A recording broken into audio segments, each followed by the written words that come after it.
Well, well, well, well, well, well, well.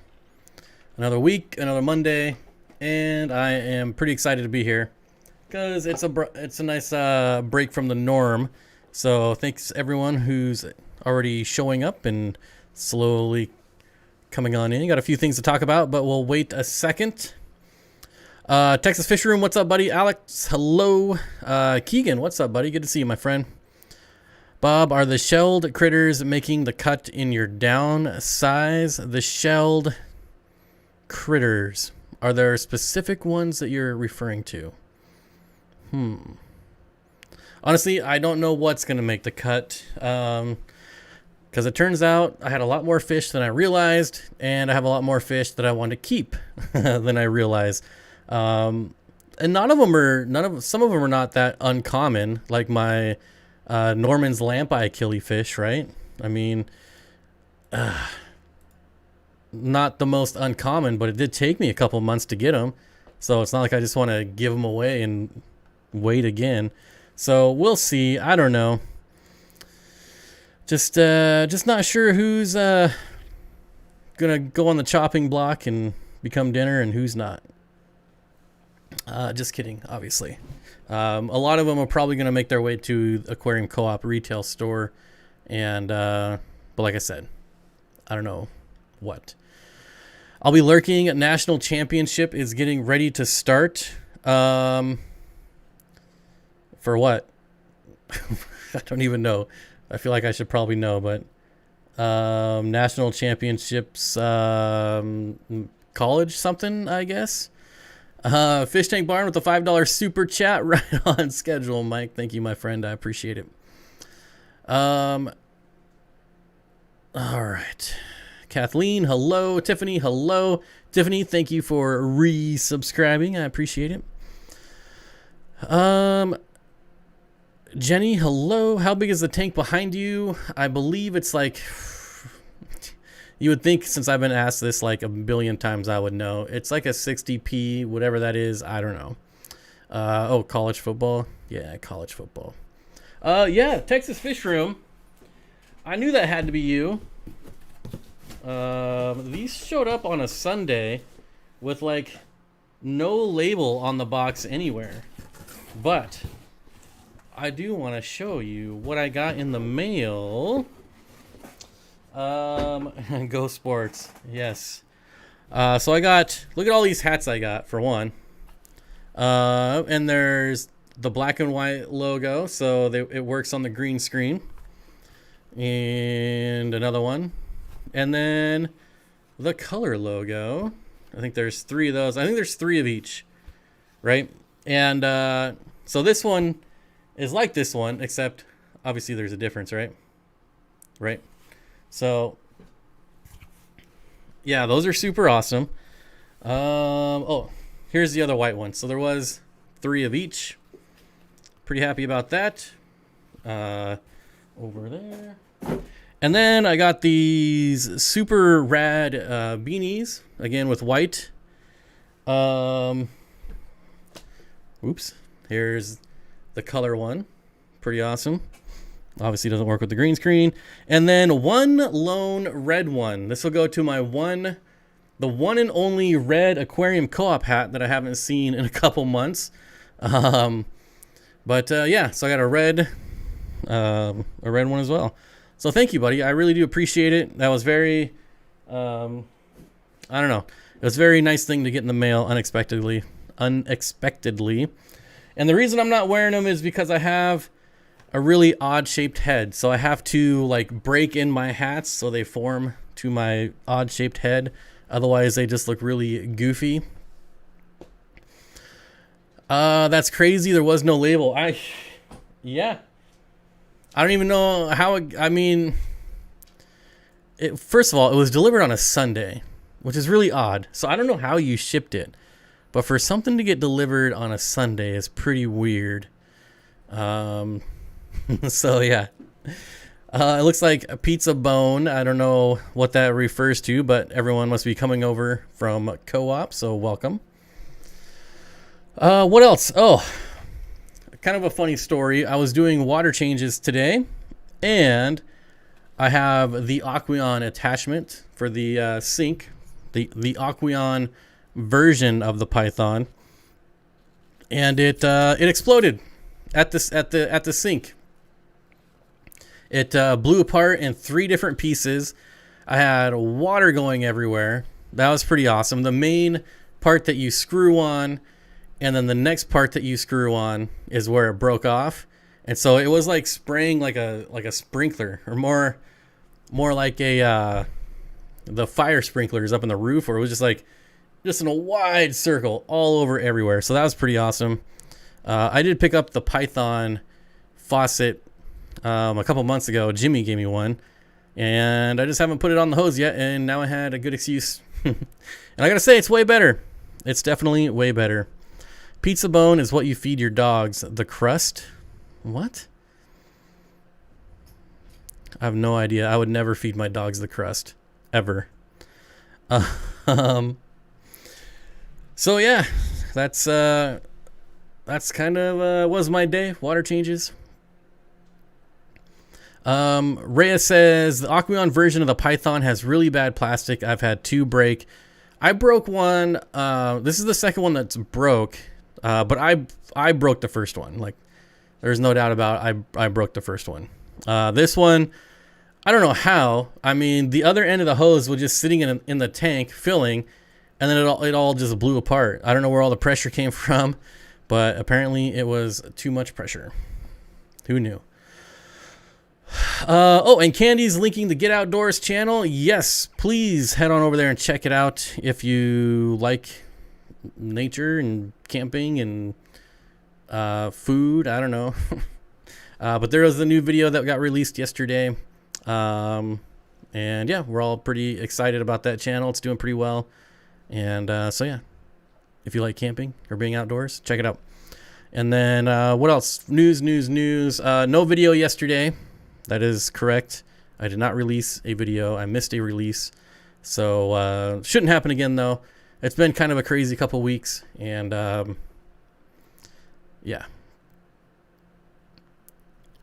Gail says, first time viewer, where did you get the awesome driftwood? So this is not my tank, as a matter of fact. This is Rio's tank, and he just sent it in to be a background. But this is just spiderwood. I mean, you can go to any local fish store and get spiderwood. I don't like plastic for water applications if I can avoid it. Yeah, I certainly agree. Never again will I use the Aquarium hose attachment. I'm hoping to actually build one of those nifty attachments that have like the thermometer built in. When I was at Dean's house, he showed me his and it was pretty cool. So now I want to build one eventually. Furlough's Aquatic with the $10 super chat. Thank you, my friend. I appreciate it. I finally had a chance to watch the Outdoor channel this weekend. Enjoyed all the videos. Well, thank you, Janelle. They are a lot of fun. A lot of stuff we miss because when you're just hanging out and having a good time, a lot of the time you just don't think about filming. So we do. I mean, I do miss a lot of stuff, but it's still really fun. Ozzy says, love the channels. Will feeding bloodworms to my fish give my fish parasites? Generally, not something I'm worried about ever. Yeah, nothing I would ever in a million years worry about. And there's Rio right there. What's up, buddy? Zen Ginger says, to become a member, yes, we're probably going to try for another members only live stream this week. We'll see how that goes. And Jeffro's Fish Keeping making a comeback says, howdy Bob, Missy, hope you're doing good. How's your fish room doing and how is life? Good to see you. Love, Jeffro's. Well, Jeffro's, I don't really want to get into it, but all my fish rooms are going away. I'm moving and I don't know where to yet, but yeah, so that's how life's going. All in a nutshell.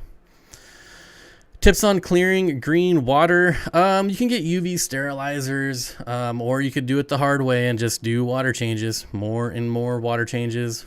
Eventually it'll go away, so you could just be patient, but more water changes.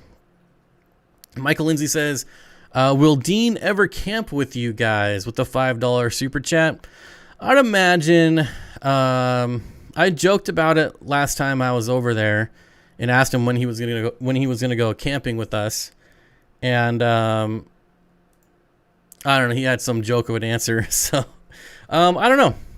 I think it might take a little bit of peer pressure, but I don't see him as one that gives into peer pressure. So we'll see.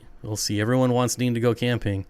Maybe I don't know. Maybe if we can find somewhere cool and the weather is nice and he has maybe nothing better to do. maybe. Robert says, "Hey, I'm looking to get a 200-gallon, I assume, plus acrylic tank for my clown loaches. Do you think a 6-foot tank is so much better than a 5-footer?" Yeah, if you're going clown loaches, the longer the better, for sure, because clown loaches are going to get big. And if you plan for that now, that's even better. So, yeah, the bigger, the better. What's my opinion on medicated fish food that deworms? I think it's probably, I've used it with success. It's probably one of my favorite ways to treat fish, but you really got to make sure it's fresh. Like a lot of the eBay stuff that you find on eBay is just really old, and I don't know. So yeah, just be careful where you're getting it from. I don't have any good sources. I haven't bought it in so long. T-Shot, what's up, buddy? Says, "What's up, Bob? Hope you're doing well." I'm doing well, all things considered. Oh, here we go. My LFS just got some green laser Corridoras. How hard is it to keep them? So I would say that all Corridoras are insanely easy to keep. Yeah, whether it's green lasers, stir-by, pygmy, they're all, I mean, it's just a super easy fish to keep. You're not going to have any problems. Aqua Discovery says, "Why do you take the dogs back home in the last camping video? It was just too cold. The only way to keep them warm was for us to all cuddle up in the tent, and did that for like an hour, but it was only like 5 o'clock and I wasn't really ready to just sit in the tent for the rest of the night and then kind of abandon Jimmy and Corey. So, the nice thing about living here is that I can go 20 minutes that way and I'm at the ocean, and I can go 20 minutes that way and I'm up in the mountains. So it wasn't that far of a drive. But yeah, it was just too cold. I mean, even with their winter stuff on, jackets and things like that. Especially Dobermans. If you're not familiar with Dobermans, they run cold naturally. So like even this dude, I'm pointing at him because you guys can clearly see him. If it's 60, he'll shiver in 60-degree weather. So being up there, when it's in the high 20s, low 30s, not the best for him. Carol Cox with a $15 super chat. "Treats for the puppies." Thank you. My sister watched one of my dogs over the holidays, and just to try to lessen the burden, give me some more time to do other things. And I don't know if she was trolling me and knew what she was doing, or if she was just being nice, or both. But she bought one of my dogs when he was over there, like an entire bag full of squeaky toys, and brought them all home. And it has just been non-stop squeaks from these dogs ever since. It's been a nut house around here. So yeah. Anyways, I don't know why I just went on that tangent, but thank you for the super chat. I appreciate it. Loop Noop Hoopy Oops with the $2 super chat. Thank you. I appreciate it. Michael Faulkner ever kept Lethrinops before, Bob? I actually have, and for me, in my experience, they were an amazing fish. They were peaceful. I know they're an African cichlid, and people just assume that they're going to be angry, but Lethrinops, I would put them in like the same category as like Copetochromis as far as their aggression level, at least for me. There really wasn't hardly any aggression unless, males were flashing for females and things like that. So super awesome fish. Highly recommend them. Casey, oh, what's up, Casey? Says, "Being close to the mountains and ocean is one of my favorite things about Washington." Yeah, it's really awesome. Hey, Bob, did you find the lid to your tote? No, I didn't even try. I mean, it was already like pitch black. It was late. It's in one of those areas that you really don't want to stop for too long at night and be searching along the road. No, it was just one of those, $10 Home Depot containers. So I need to buy a bunch more of them to pack. So maybe I'll just sneak in an extra lid or something. I don't know. Not that I would ever do anything like that. My dogs immediately get the squeaker out of every toy and destroy it. Yeah, as soon as I can see them starting to get to it, I'll usually pull the squeaker out because, yeah, squeakers. Eric says, I'm trying a Nubius and Val in my Mbuna tank. I already have high nitrates. Should I use Easy Green or Seachem Equilibrium? Well, I wouldn't necessarily consider Seachem Equilibrium a fertilizer. I would absolutely go Easy Green, but I wouldn't use a lot of it if you already have high nitrates. I would definitely do the recommended dose. I always way overdose my tanks because usually I have way more plants than the average person in my tanks. So, just kind of pay attention and make sure it doesn't get too out of control. But if you have Val in there and it's actually growing, then it's almost impossible to have too many nitrates. Mr. Manifesto says, hey, Bob, what do you think about a handful of red Gara in a 75-gallon with 4 comic goldfish? I think it could be done. I really don't see any issues. Garas can go a little bit cooler than normal, so I'm sure it'd be all right. Over half of you still need to hit the like. Zen is right. Hit the like button, please. It means a lot to me. Also, if you want to share that or hit the share button, that would be very awesome as well. Because that's the only type of marketing I got is when you guys share. Michael Faulkner with the $5 super chat have 16 juveniles and 125 species only. Tank looks looks like maybe 3 males in there. I'm super stoked to see the males color up. Thanks. Oh, okay. Yep. Yeah, it's a really cool. And if I ever got hardcore back into Africans, I would definitely go that route for sure. There's always lid left after the totes are sold out, so you're safe taking extra. I tried to do that with a 5-gallon bucket, and whew, boy, they did not like that at all.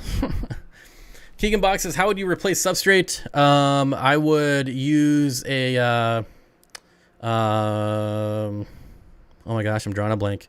Dustpan, and just scoop it out with a dustpan. You can scoop it out with a net, but, you're going to obviously damage the net. Not so it's unusable, but a dustpan is usually the easiest way, I find, to remove Substrate. Verlo's Aquatics says, that's kind of Uncle I am. Buy them noisy stuff and send them home. Nice. Oh, I just kicked you in the face. That's why you shouldn't lay down there. Sorry, buddy. Which one is strong? Fish for tank? I don't know what that means. A lot of cool people up in here tonight. Yeah, I think I saw Kang Lee in here, maybe. If you're still here, buddy, good to see you. And congratulations on the child. That's super awesome. And, yeah, a lot of cool people here tonight. Bob Vance from Vance Refrigeration is here, even though he never logs on to his real account, which is kind of disappointing. Always the alias. What is the name of the Episto female that is deep black and yellow? The male is not yellow. As far as I know, all females are yellow when they're breeding. So I don't know. I don't know that narrows it down for me. What's up, Bob? Been a while. I used to watch all the time and won the solid gold calendar. Holy smokes. That was 4 years ago, my friend. Getting back in the hobby since I just graduated college. Awesome. Cameron Ferris. Man, how long ago did I give away those solid gold calendars? Was that a 5,000 subscriber thing? Well, anyways, that's a super long time ago. My guppy just gave birth to Fry. The male has been gone for 2 months. I'm pretty sure they're both female. Heather guppies, there's some reports out there. Now, people always like to argue about this, but guppies can hold male sperm for 2 years. And people always argue this with me. It's very clear. There's I forget which university did it, but they did do a study, and the only reason it lasted 2 years is because that's when they stopped the study. So who knows? We don't know how actually long they can carry viable sperm with them. So yeah, if you have only females and in like a year they give birth, that's why. I'm old enough to know about solid gold dancers. Oh geez. Let's see what else we got going on here. Rick says, good evening, everyone. Can't stick around. It's my anniversary. Had to sneak away to make sure I mashed the like button. Well, thank you, Rick. I appreciate it. Rick, I appreciate it. And happy anniversary, my friend. Hey, Bob. Everything is well. I was curious. I'm looking into South American bumblebee catfish, the one that gets up to like 2 inches. Do they eat tetras or dwarf cichlids? No. You won't have a problem because you'll never see them. I promise. Unless you're doing like a bare bottom aquarium, you're never going to see them. I have one, and the only time I see it is when I'm changing substrate. And it's always there. I've had it for like 3 years, and I've changed the substrate out twice, and that's the only time I've ever seen it. I mean, there's probably other times, you know, randomly, but yeah, they just stay burrowed all the time. Best strategy for hair algae: manually remove it, more water changes, and feed less. Feed way less. Rubik's Dude. Hey, Bob, I'm growing Anubias immersed. I had new growth, but now my leaves are curling and turning white yellow. Maybe not enough high enough, or maybe your humidity isn't high enough. See, when they're curling up, that usually to me means that they're probably drying up. So yeah, now as far as turning yellow, you can look up and see what the deficiency for that is. I don't know offhand for immersed, but there are charts out there. But the fact that it's like curling up, to me, that means it's like drying up. So yeah, maybe more misting, more humidity. How big would you say rice fish should be before you take them to their LFS? Melissa, I would bring them in there at about an inch. Do I have much experience with emperor tetras? I have kept them. Mine are constantly sparring since they put on some size. Even the females, never any damage, always each other, lots of fun. Actually, mine never did that. Mine just schooled and schooled and schooled. They are really good schooling fish. Maybe yours are breeding and that's why they're sparring, and maybe mine weren't because they weren't happy. I don't know. Steven says, is it safe to ship a pregnant guppy? I know a lot of people that do. Heck, I think I've even done it before. I mean, I've never shipped them to where like they're gonna pop in the next hour, but I've definitely shipped pregnant guppies multiple times. So, yep. Hi, new to the channel. Can I use Endler live bears with a dirted planted tank? Absolutely. Yep. Carolyn, hello. Considering an unheated tank and wanting to get the lowest temp for CPDs, internet is all over the place. Thank you very much. So I've only kept CPDs once. I didn't like them, and I got rid of them. Outside of that, I have very little experience as far as, you know, what temperature is going to work best for them. Maybe someone in chat who has a little bit more experience can help us out with the preferred temperature. Rocco's Fish Room says 350 watching. That is accurate. And not even 200 likes. Come on. Hit the like button. Hit the like button, please.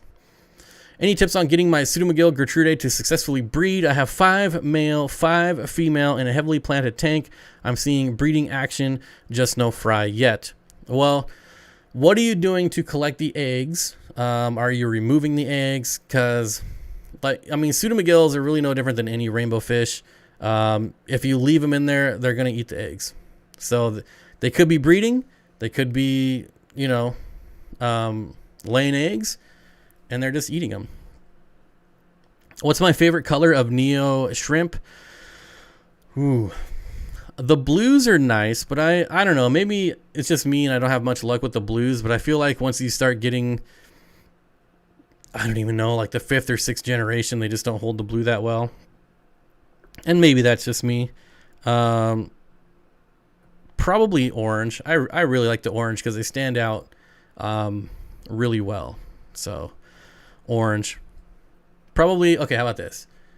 Orange, red, yellow, and then probably the chocolate, not black, but the chocolate which is like a really deep red, almost black. And maybe like the blues at 5, maybe. Mini Bob bit me the other day. Keegan says, Mini Bob bit me the other day. Left a blood blister under the skin. Never hand feeding clams again. Yeah, you don't want to get bit by a puffer, that's for sure. Not good at all. Steven says, why you know like CPD? I was eyeing them but don't know much about them other than they look cool. They do look cool, but they're just too skittish. They're too scared. They hide a lot. Maybe I just didn't have the best setup for them. But so the setup I had was dwarf hairgrass that was not very dwarf, probably like 4 or 5 inches, just completely matted. Then there was some rocks, some wood with plants. So there's plenty of hiding spaces, and they just never came out, ever. I hope no one is overwatering their aquarium plants. Yep, be careful. Don't want to do that. Dave with the $5 super chat says, hi, Bob. I'm on day 5 of Marysville treatment. Came home to cloudy tank, bacteria bloom. Any cause for concern?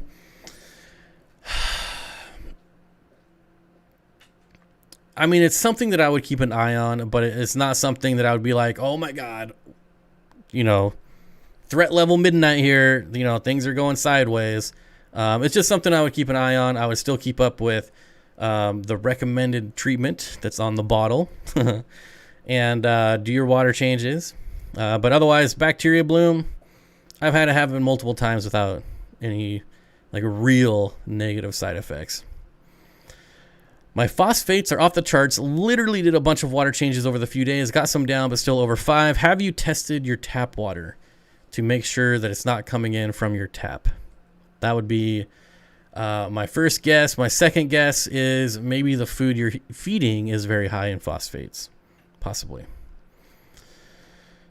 I think continuous use of Marysville can take out your bacteria, so keep an eye on it. Yeah, exactly. Just keep an eye on it. Make sure, when I say keep an eye on it, make sure you're not losing your cycle, right? So yeah, just keep testing. Heard you don't like CPDs. I heard you can sort of tame them down. I heard that Girl Talks Fish has a good experience with them.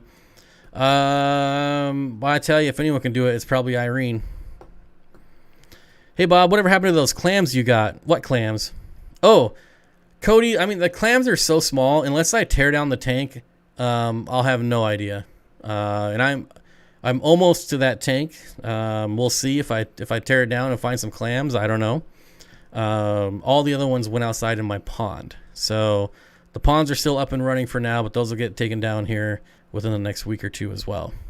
But we'll see if they survived or not. I have no idea, because I mean, even the adults were only like that big. So they could be all just, maybe when it comes to me taking it down and I'm going through the substrate and I'm just going to find like 1,000 of them. I don't know.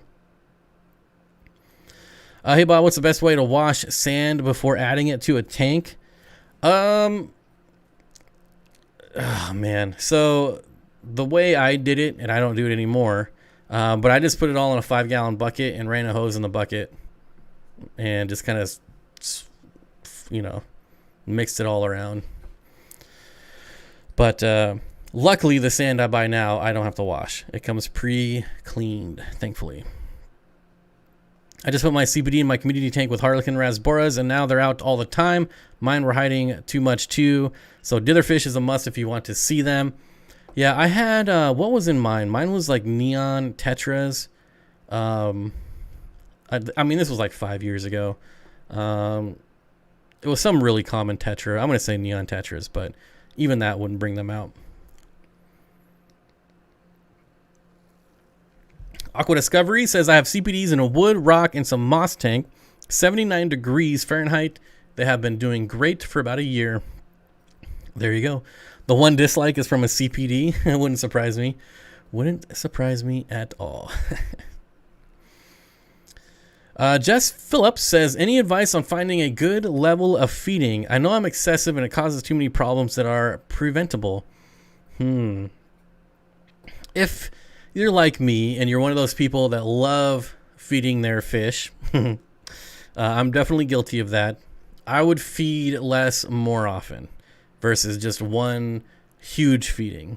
So maybe a little bit in the morning, a little bit at the night. But they don't need a lot of food. I mean, especially if your tank is old, most fish are going to be like grazing here and there throughout the day anyways. So you just don't need you just don't need a ton. I would say, like, when they say keep feeding them until they don't eat anymore, that's overfeeding for sure. I just got into using pool filter sand and the tank had nitrate spike, I think from the silicate. That's possible. That's possible. I mean, aren't you like down in Seattle? You should be buying the good sand. The good sand. Not that crap. Anyways, so finding a good level of feeding. I don't know that there's like a good answer to that, because there's too many variables. Like, how many fish, how many gallons, what kind of fish. Yeah, I would say if you're getting lots of algae and cloudy water, then you just scale it back a bit and just keep scaling it back until you don't have cloudy water and things like that. I generally overfeed, one, because I know I'm going to be doing a water change every week, and two, I have Corydoras and plecos and pandagaras and all kinds of things that kind of meander around the bottom. So yeah, I overfeed and overwater change. Probably not the best, but it works for me. I use white clouds as my dither for CPDs. Works like a charm. There you go. Hayden says, I want to start a dirted tank, so if I'm planning on to use organic potting soil and fluval stratum, would I still need root tabs and liquid fertilizer, or not needed because I'm on a budget? Well, it's really going to depend on what plants you put in there. Even people with dirted tanks use fertilizers. So, yeah. If you're just doing like, I don't know, like Anubias and Crypts, you really don't need anything for the Anubias. Do you want to do stuff for the Crypts? I mean, you probably wouldn't need it, but it wouldn't hurt to use like root tabs.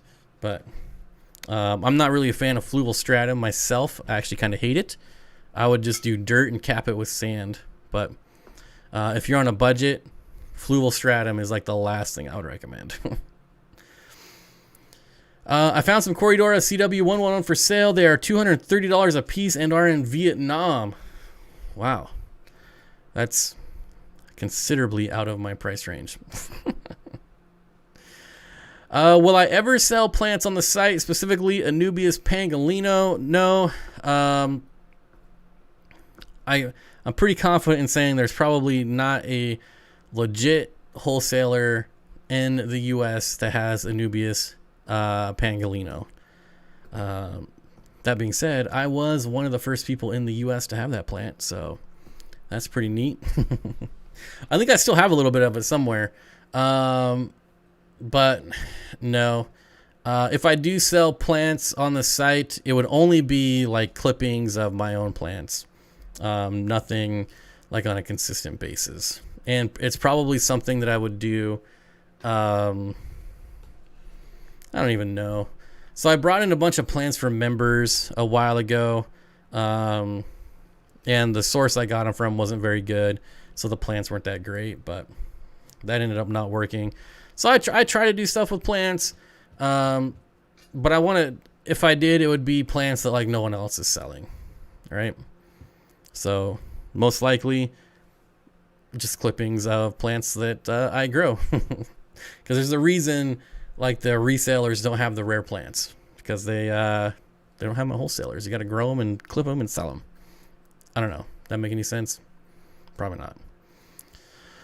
I found that most fish don't need to eat as much as some people might think. Oh, it's very true. And I don't even feed. Some tanks I feed every other day. Some tanks, none of my tanks I feed on Sunday. So they get Sunday to clean out their system. And then some other tanks I feed every other day. Some I feed every day. It really just depends. My dog just barfed on the carpet. Nice. That's very unfortunate. I've been there. It sucks. Dan says, have I kept gold ocellatus? I have. I have a group of 4 and a 20 long. I'd like to add 1 tank mate for cleanup crew if possible. Oh man, you're not giving them much room. So when you say cleanup crew, that usually means bottom dweller, and if they get next to some of those male shells, it's going to be over for them. Honestly, I would not do it. Gold ocellatus are definitely, definitely one of the more aggressive shellies, especially when they're spawning. So I would probably just avoid it. There's not a lot of good cleanup crews for African cichlid tanks in general. You can do bushy nose plecos, but the problem with bushy nose plecos is they're going to create more waste than they clean up, especially in a 20-gallon tank.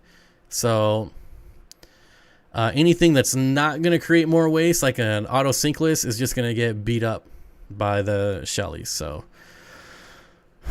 I don't know. I don't think I'd do it. I don't think I'd do it. Get pest snails. They're a good indicator if you're overfeeding. Yeah, if you got a lot of snails, that means you're feeding too much. Definitely. Mainly Betta says, same here, Bob. Always give the tanks a fast day on Sundays. I just choose Sundays because when I was shipping on Monday. So it used to be Saturday and my water change day was Sunday. But when I started shipping, I kind of moved it all to where, kind of swapped. So Saturday is water change day. Sunday is no feed day, and then Monday is shipping day.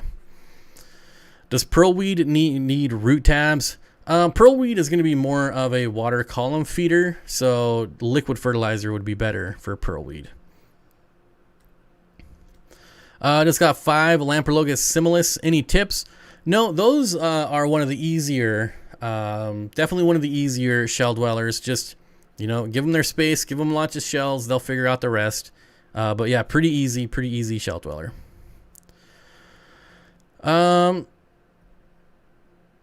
Some bigger catfish are decent for cichlids. Also had bristle nose. Yeah, but I mean, we're not talking about like your regular African cichlids here. We're talking about little shell dwellers. Invertebrate tank baits for clown loaches. Well, clown loaches are going to eat any invertebrate you put in there pretty much. You can try, but probably not going to end well. Oh my, I am late. Hi, Fies, Fooies. Susie, what's going on? Good to see you.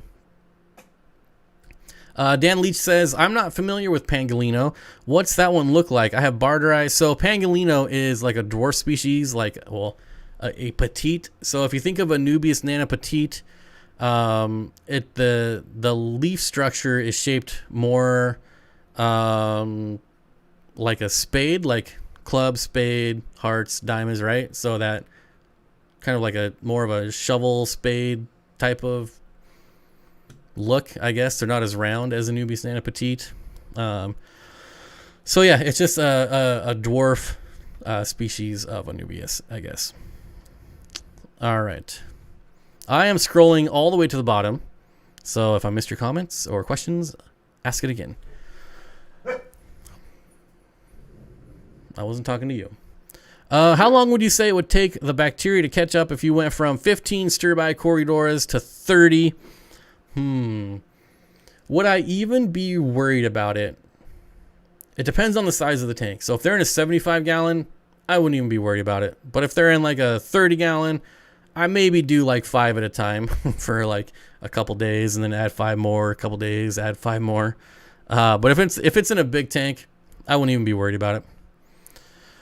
Chinese water drill. Everyone changed their like to dislike. I don't even know what that means.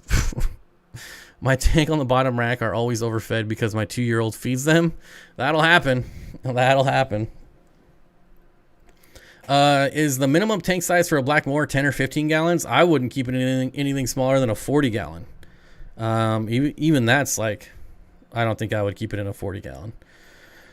Susie Q says, I love scrolling to the bottom. Yep, that's all your comments. Goodbye. Is it cheaper to build your own tank? I think when it gets to a certain size, possibly. Although with the price of lumber these days, like even a plywood tank is going to be insanely expensive. But I think once you get to a certain size, still it would still be cheaper to build like a plywood tank than like a gigantic plastic tank. I don't know why I said plastic. Can I breed Cories and Plecos in the same tank, or should I keep them separately? Well, if you're keeping them in a 10 or 12 gallon, they're definitely going to eat and prey on each other's eggs for sure. I'm still convinced the dislike is John from KG. I bet he's not even here. Can I breed Cories and Plecos in the same tank? Oh, I just answered that one. JFK2200, not TWO. So, I don't know. Thank you for the $10 super chat. I appreciate it. What are some unique fish that do well in a 30 gallon? Ooh, unique fish, huh? 30 gallon. What would I do? Well, I can tell you what's in my 30 gallon that's pretty unique. And I got them from Bob Vance of Vance Refrigeration. And that is trout goodeids. I keep my trout goodeids in there. Now, it's a little bit small, but you could go with like tequila goodeids. But yeah, I'm going to go with goodeids because I'm going to guess that some of the people don't even know what those are. Saltwater or freshwater? Freshwater? Bob Kaler with the $1 super chat. Thank you, Bob. I appreciate it. Good to see you, my friend. An 8-foot 2x4 is $6. An 8-foot 2x4 is $6. Yeah, it took me a minute to figure out what you were talking about, which it shouldn't have. But yeah, I mean, there's still like $250 here, thankfully. But the plywood, the OBS, oh man, I just I can't believe how much it is. What else? Thanks for the super chat. Oh, yep. Chevy Fish thanking Bob Kaler. Well, thank you, Chevy Fish, for thanking Bob Kaler. 30 gallons. I know. Shell Dwellers, says Sean. Shell Dwellers. Melissa says, trout goodeids are on my bucket list. Yes, mine just started breeding too, and now I'm taking the tank down. So that's pretty awesome. What happened to KG Tropicals? I don't know. Did something happen? I don't know. John's pretty cool dude. John and Lisa. Can't go wrong with KG Tropicals. Bob, in your experience, what is the best cost being a factor between a metal stand, a cement block, lumber, or an all-wood stand? Well, lumber would be all wood, right? Is there a difference between lumber or an all-wood stand?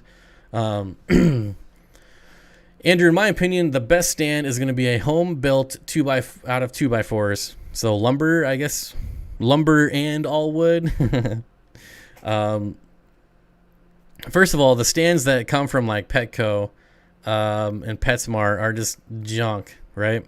I mean, obviously they work, but they're like, if you get water on them, you're gonna have a bad time. Especially, let's say you overflow your tank, you don't notice, so the water sits on your stand for a long time. It rots that wood so fast. So definitely 2x4s, home built is the way to go, by far. Any tips for starting a fish channel? My first vid is premiering January 12th at 3:45. My first tip would be do not premiere videos. Videos you premiere just don't do well. Anyways, my tip is to just post and post consistently, whether it's once a month or once a week. Just be consistent. Jess Phillips with the $5 super chat says, will blue-eyed lemon bristlenose plecos breed with other species of plecos or just their own? So they will only breed with other ancestress. So super red, green dragons, just normal albino. Bob, I'm going to need longer videos in the Get Outdoor channels, 20 minutes. Yes, I agree. I do agree. I agree. If you're listening, 20-minute videos. Told you. I told you. I mean, but I'm not really one to say I told you so. 1 second here. 1 second. The bat phone is going off. Oh.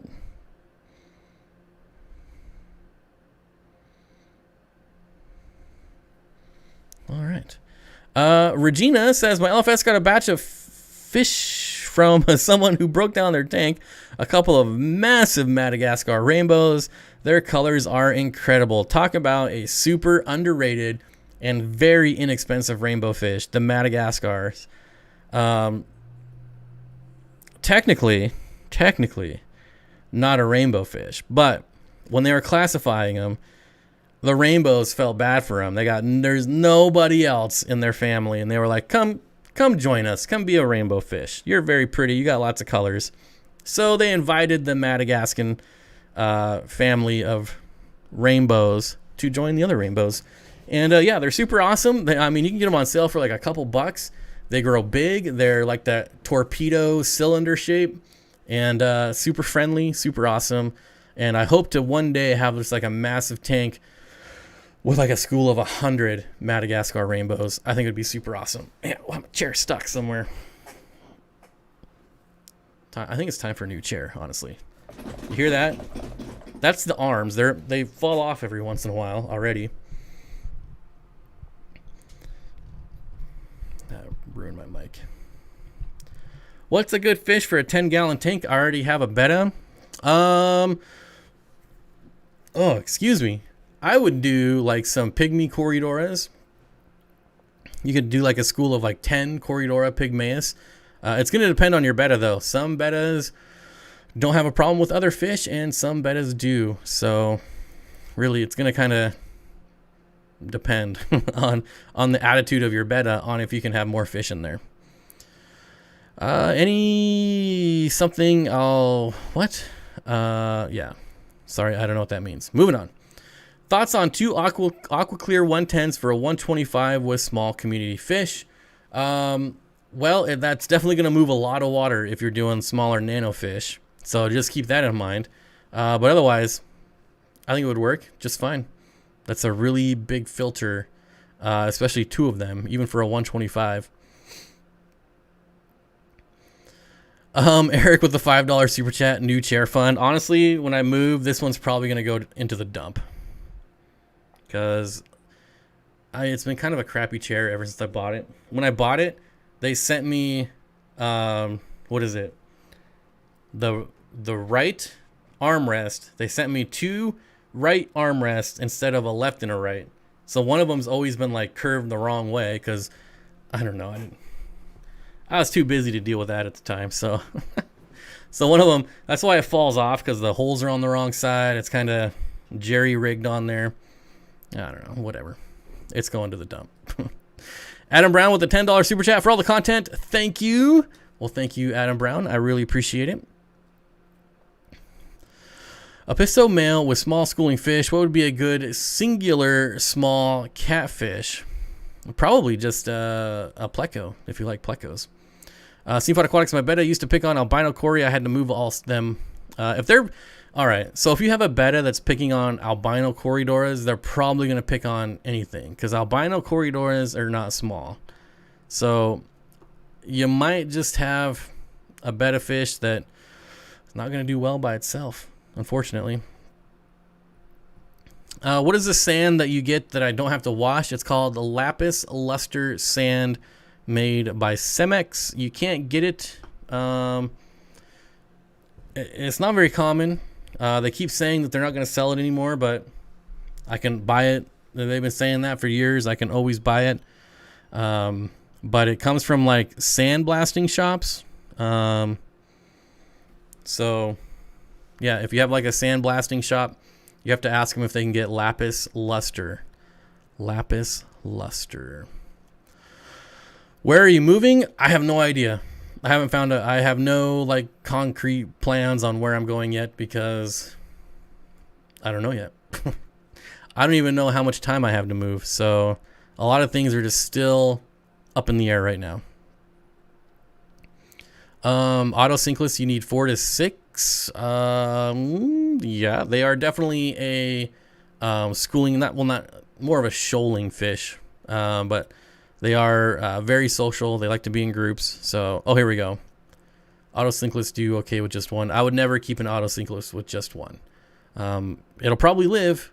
I mean, definitely. But they are social. They like to be in groups. Hey, Bob, what's your opinion on red lizard plecos? I think I've kept one before, and unfortunately it didn't do well, so I didn't get any more. I think they're really cool, but I'm trying to remember. Maybe I'll have to Google it. It sounds really familiar. Red lizard pleco.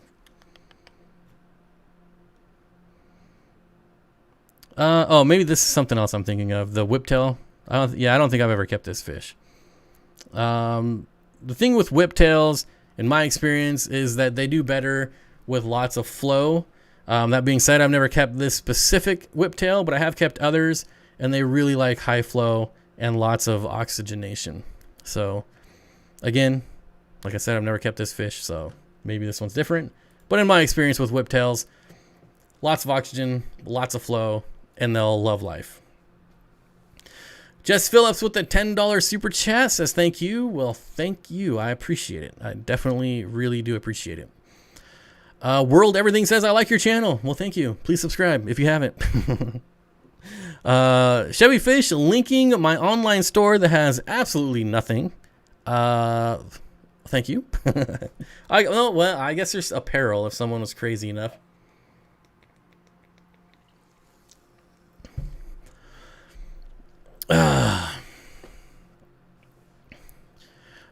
Does anyone know a good sand to put Polypterus on? I was told black or white is bad because it dulls their colors.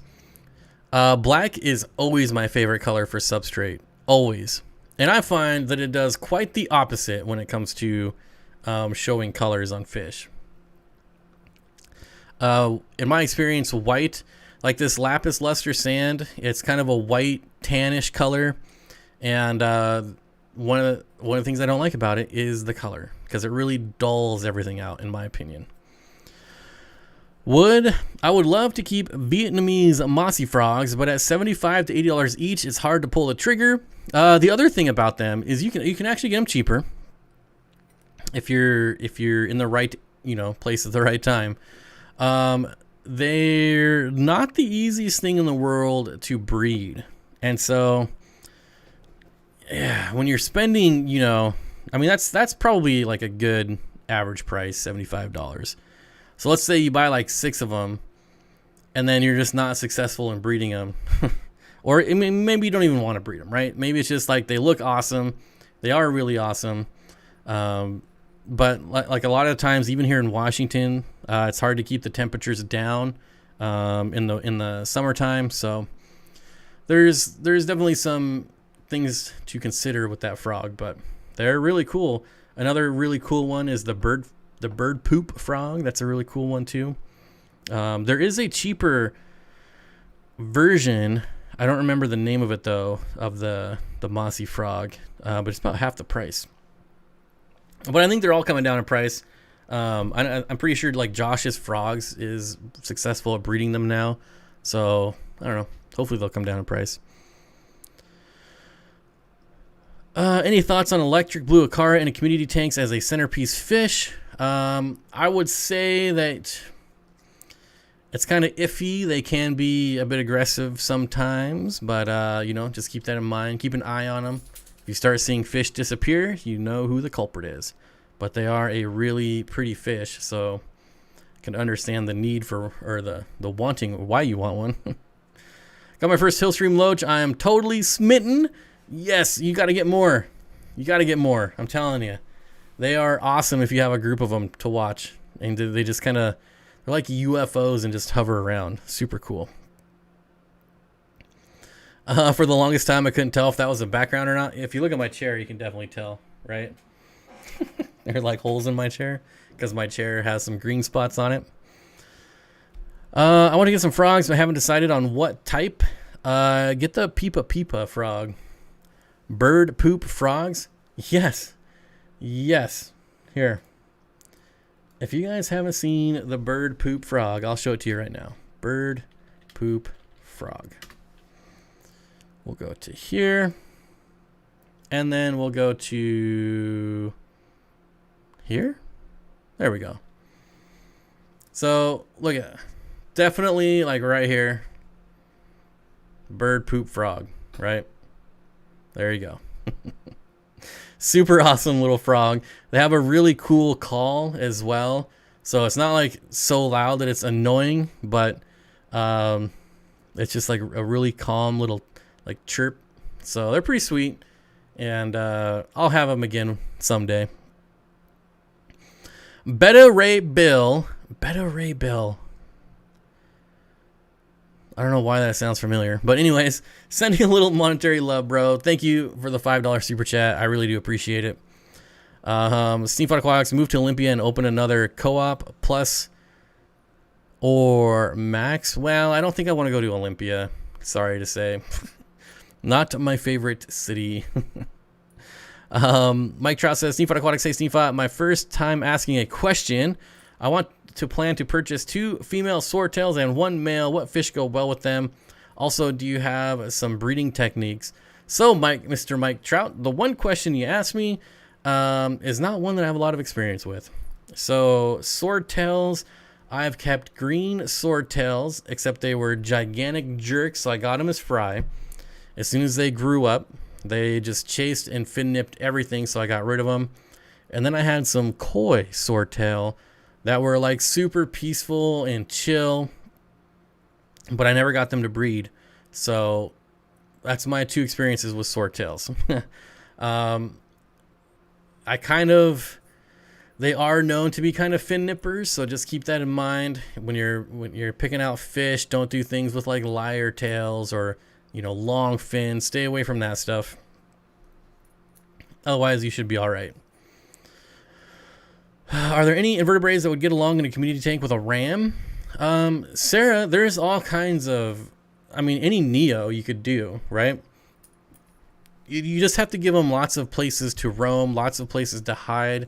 So like in this tank behind me, there's so many plants in here that if you had some rams in here and some like red cherry shrimp, I don't think it would be a problem. Like there's so many places for them to hide in here. And obviously, you know, if you have like 6 rams in here, you're going to want to buy more than like 6 cherry shrimp. So make sure your colony is good before you add the rams. Can you keep a mono shrimp with an angel? Yes, you can, but angels will eat a mono shrimps. They'll eat any shrimp. So just keep that in mind. Again, it's one of those things, if you give it lots of places to hide, then you can usually get away with it. Have you ever kept snakeheads, dwarf snakeheads? Nope, they are illegal here, so I cannot keep them. Mike Trout, put plenty of plants with them. I'm putting rainbow fish. Oh, here you go. Yeah. Fish Tank Barn. There you go, Mike Trout. Check out Fish Tank Barn. He does a lot with live bears. Gonna know way more about swordtails. Honestly, when I got those green swordtails and they were just gigantic jerks, that's kind of when I gave up on swordtails.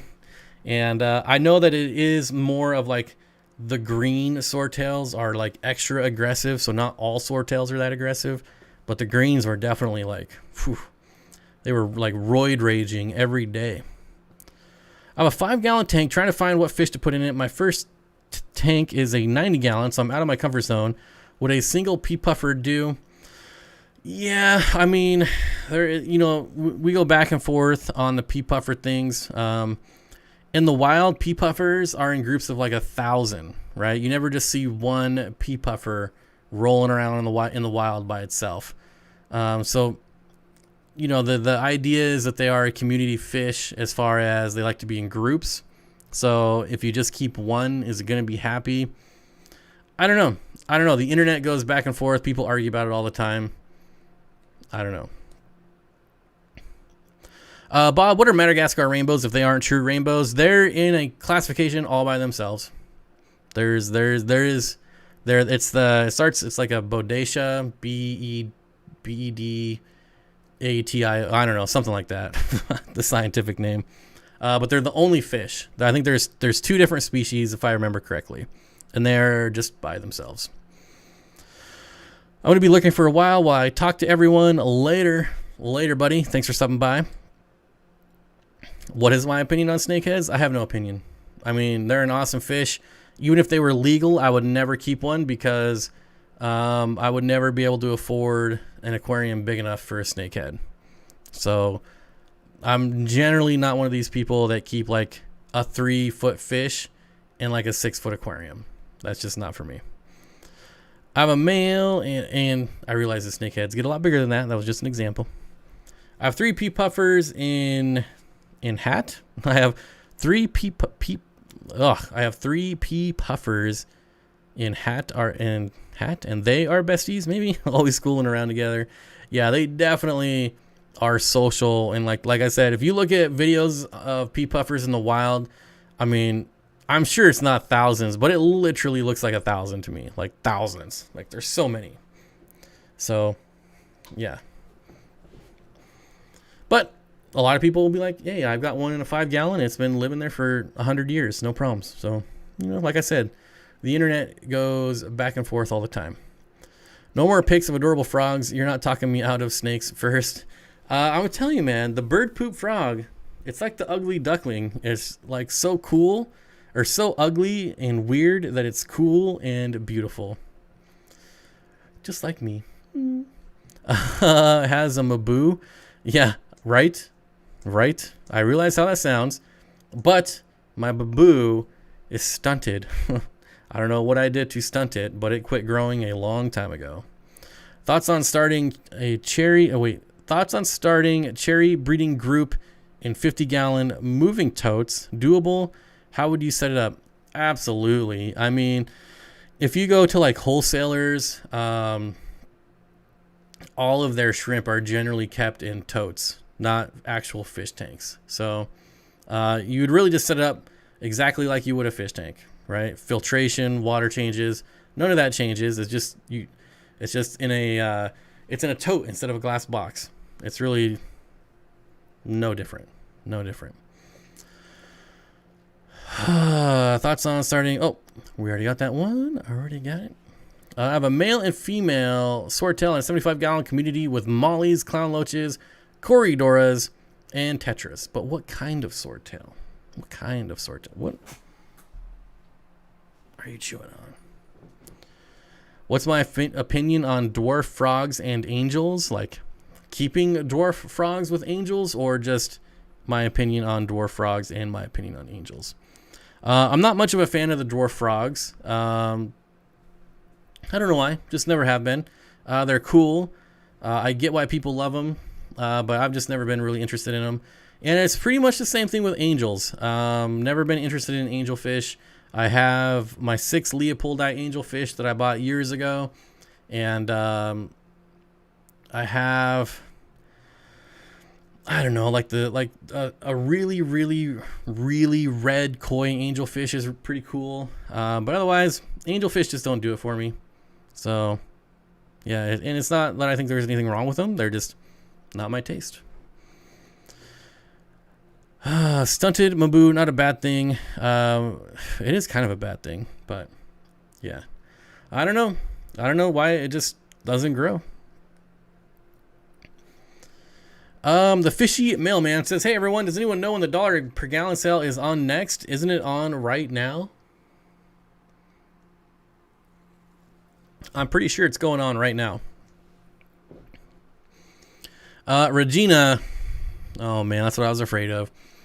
Says, "So I got my experimental order from Live Aquaria, almost a total bust." I was afraid. Sorry to hear that. Hopefully they make it right for you. Yeah, I've just heard way too many horror stories from Live Aquaria. Ugh, that sucks. I can't really lie. I've shipped out fish that's been a total bust too, but hopefully they just make it right. It's on now till the end of the month. There you go. Chevy Fish says it's on now till the end of the month. Mike says, "I get my lapis luster from Home Depot." Yeah, some Home Depots sell the 50-gallon bags, which is pretty awesome. Mine do not.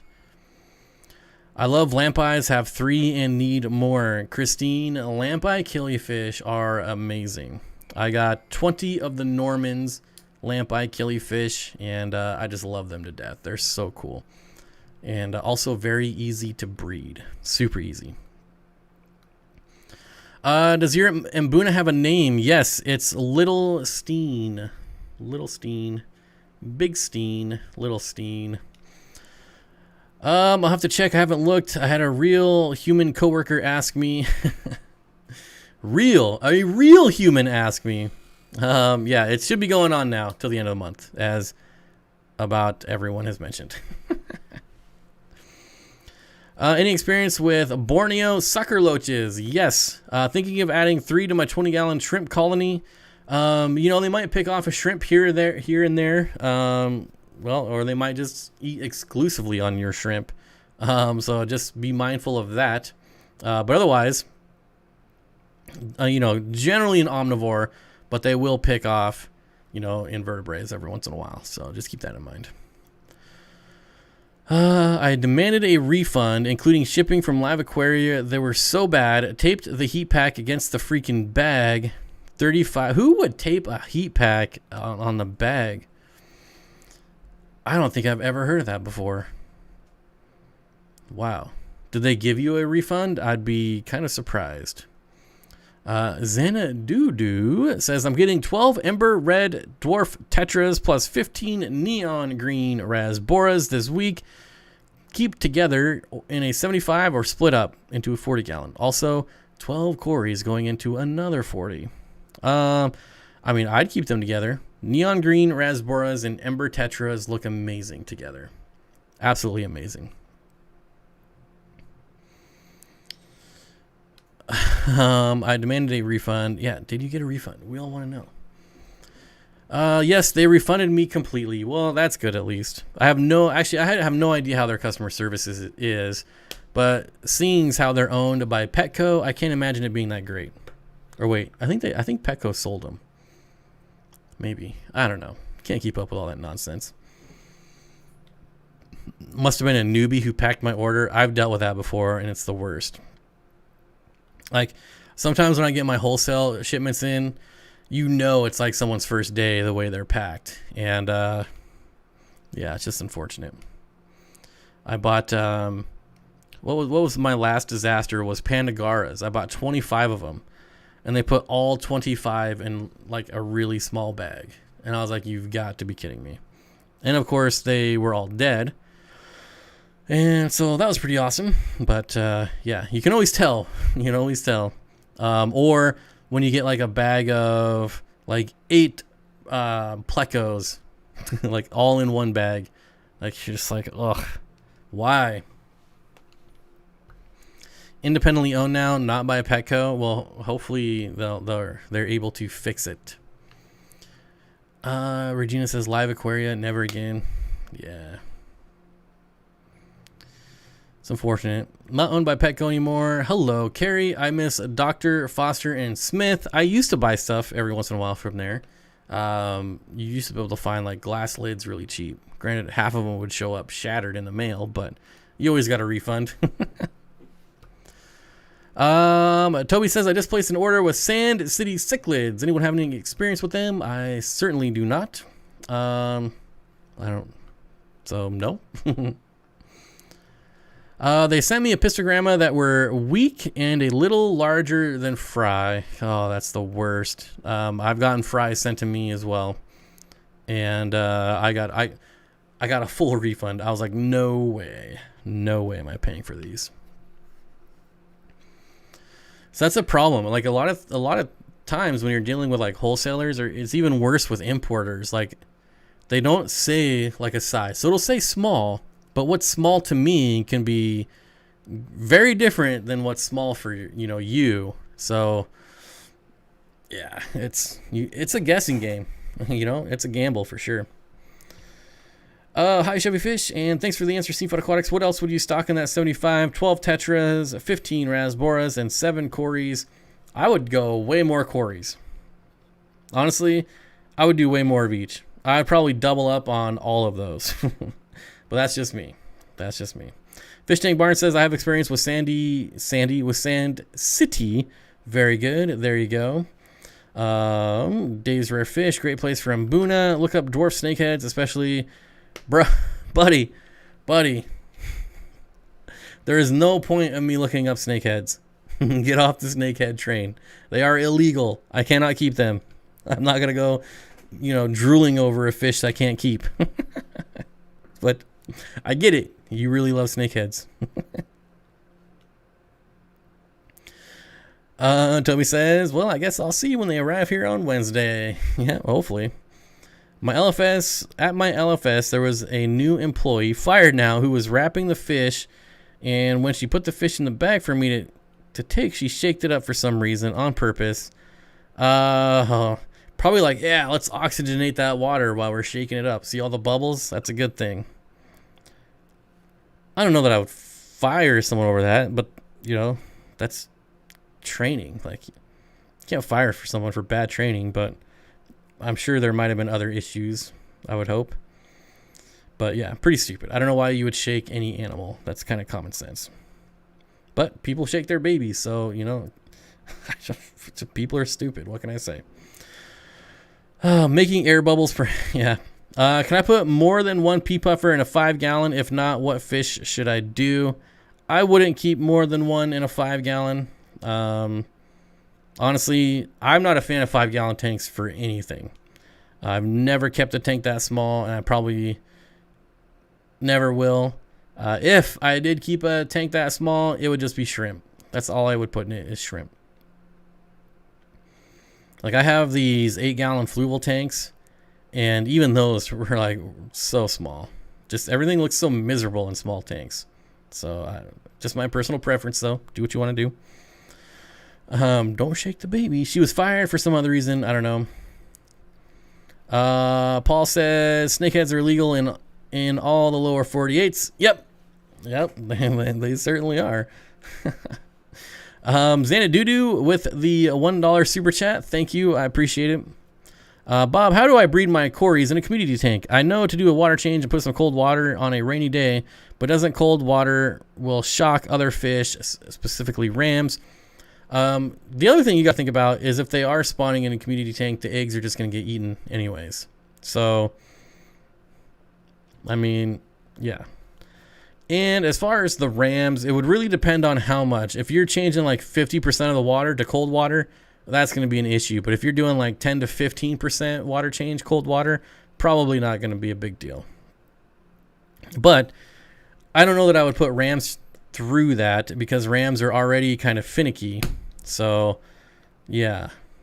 I don't know how you would do that, but it's going to cause stress on one of the fish at some point. Favorite dwarf rainbow, the Pseudomygil illuminatus. The illuminatus. 5-gallon shrimp tank does worse than my 1-gallon for some darn reason. 5-gallon curse. It's just really small. Man, I don't know. I'm not a fan. That's just me though. People are stupid.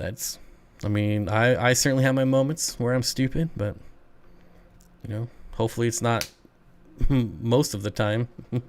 Although it probably is. Whatever. You can wait. You can fish around from here in Southern Virginia. Snakeheads. Oh yeah. Just because they're in the U.S., they're still illegal. Like, I realize they're in Pennsylvania. They're all over, the east side of the Mississippi.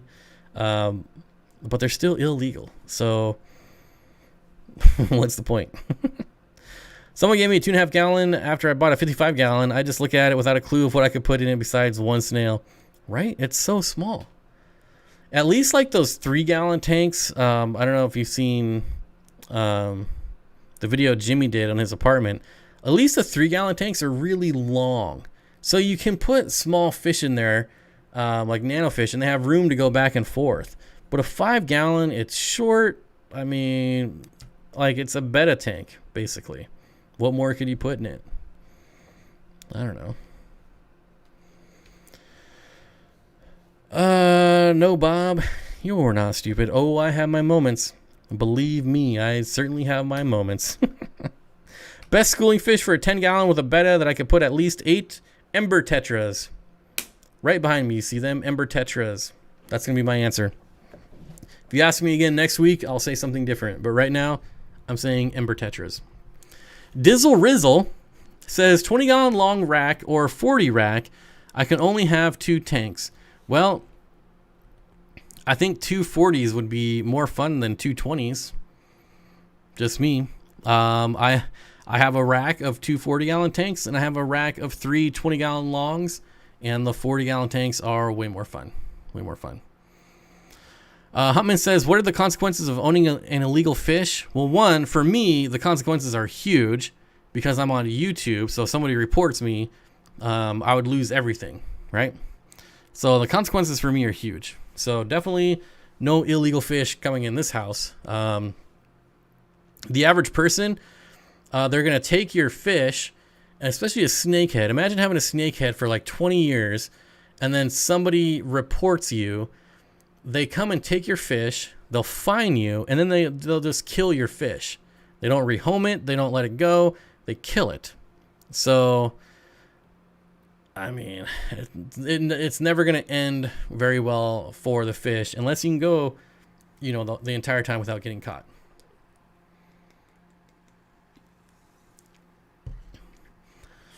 Keith with the $10 super chat says, thinking of neon dwarf rasboras, rainbows, in a 29-gallon with corridoras and possibly tetras. Do you think this would work, and any suggestions on the numbers of each? So I would honestly probably keep the numbers down on the Praycocks around 6. Corridoras, depending on which corridoras, you could do like 6 or 8. And tetras, if you did something like Ember tetras, you could do like a dozen. Betta Ray Bill joining the Steen Dream team. Thank you for joining. I believe that is our first member for the night. Indeed, indubitably. That didn't work there, but I just wanted to say it. Yeah, don't trust us, Bob. What? Is it a felony? I don't know. It's probably it's probably a felony now because there's that new law that makes animal abuse felony. But is it animal abuse? Is it just... I don't know. I'm certainly not a lawyer. All I know is that it's illegal. You'll definitely get a fine. Jail time, maybe. I don't know. What I do know is I don't want to find out. 1, because I don't even like snakeheads. And 2, it's not worth the risk. The juice is not worth the squeeze, my friend. 2.5 gallon is good for feeders, scuds, and blackworms. Throw all your scrap plants in there and to feed and take up nitrates. Emily Carpenter, that is a great idea, especially for scuds. Scrap plants, I could see it. Not when you have as many tanks as me, but for a normal person, a 2.5 gallon tank would probably work good for that. I'm sending you a box of crayfish and snakeheads. So I used to have the dwarf orange crayfish, and they were super awesome. And then as soon as I found out they were illegal, I put them in my puffer tank, and that was pretty much the end of them. 5 gallon compared to my 90 gallon is very small. That's why I'm so lost. Yeah, 5 gallons. I mean, shrimp tank. Shrimp are awesome anyways. Shrimp are just really fun to watch. So I would just do a shrimp tank. Alfredo says, I ordered some fish from LRB. I got off work early so I could put them in a tank. Well, no matter where you get them, it's probably good to get off early so they're not sitting outside, right? But yeah, pretty awesome. Lucas is a pretty cool dude. Good person to buy fish from for sure. And shrimp. Well, anything really. Are there any fish that can breed outside in Georgia in about 30 to 20 gallons? Oof. I'm not familiar with what fish you got out there, but I imagine it gets pretty dang cold. If you're looking at like year round, I can't think of anything. But summertime, like, you know, guppies, shrimp, things like that. 5 gallon compared to my 90. Oh, I already read that one. Hey, Danikin, what's up? Curtis linking the Get Outdoors channels. Absolutely, go check it out. I promise you it's pretty awesome. Aviary Birds and Companies, hello. Living in California, there are a lot of pets that are illegal to have here. Super bummer. I think everything's illegal in California. Like, just everything. It's all illegal there. You can't do anything there. Oh man, crazy California. Yeah, there's not much left to be that you're allowed to keep in California, I feel like. My 5 gallon is just used to grow Java moss. That's a good use for a 5 gallon. And you probably don't even need filtration. Maybe like an air stone just to have one, but set up your 5 gallon next to the window, throw in some Java moss, just make sure it doesn't get too hot because moss does not like hot. But yeah, just ambient lighting, grow your Java moss, good to go. Mainly Betta says, got an LRB order of plants today, 7 days total in the box, and the heat pack was still warm to the touch, and plants were all perfect. Good dude, highly recommend. Yep. That is one of the nice things about shipping plants, is that they can last a long time in shipping.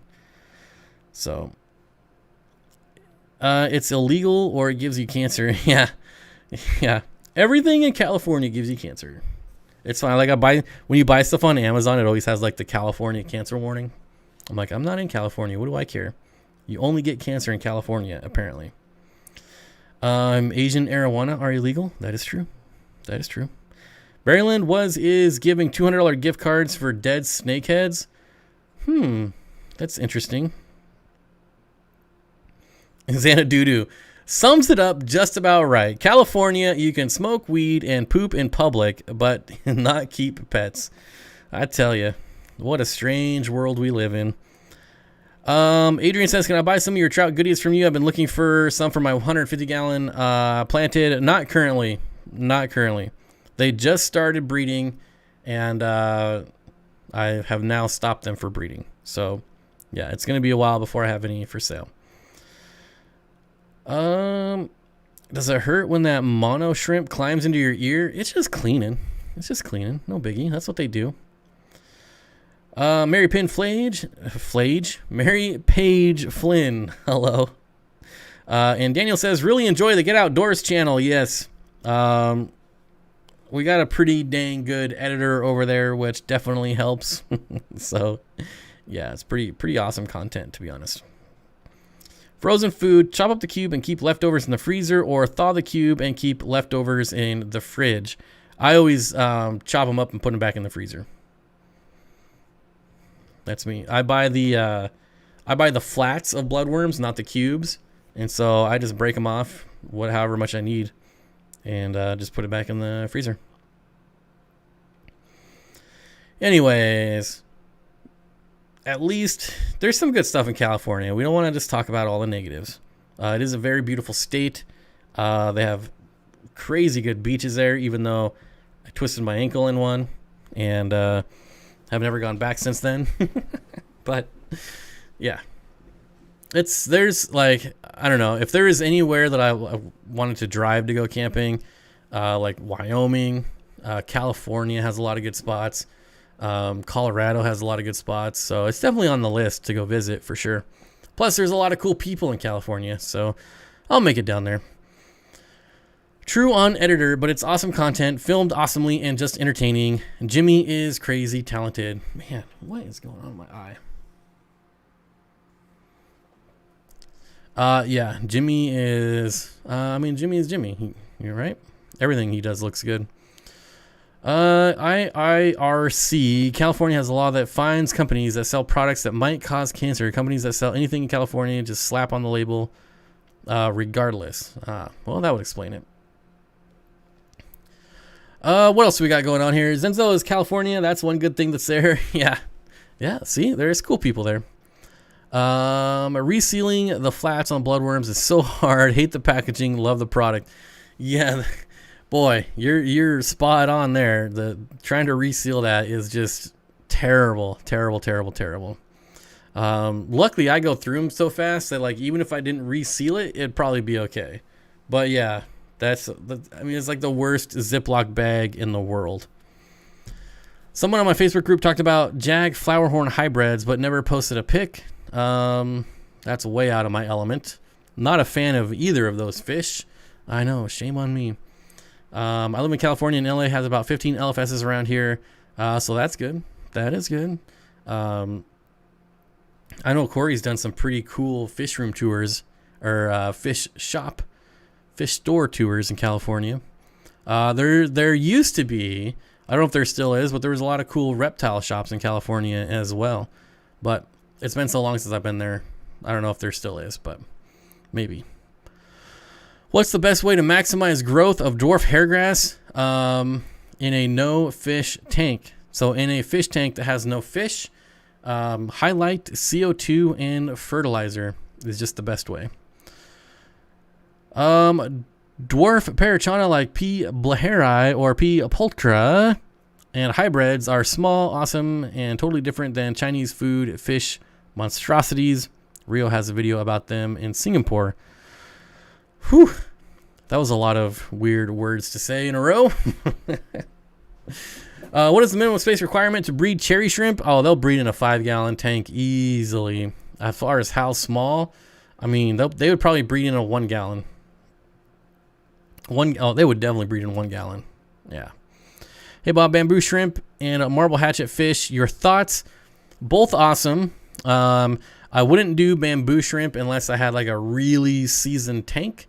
And marble hatchet fish, make sure your tank is covered because they will jump out. Brandon Guy says there's still some decent reptile shops in Southern California. Well, hopefully you're not talking about LLL Reptile. Jeez. Look up the Lacey Act for fines and jail time for keeping and importing invasive aquatic animals. Or just don't do it. I mean, there's a lot of dumb laws out there, but that's probably one I would follow.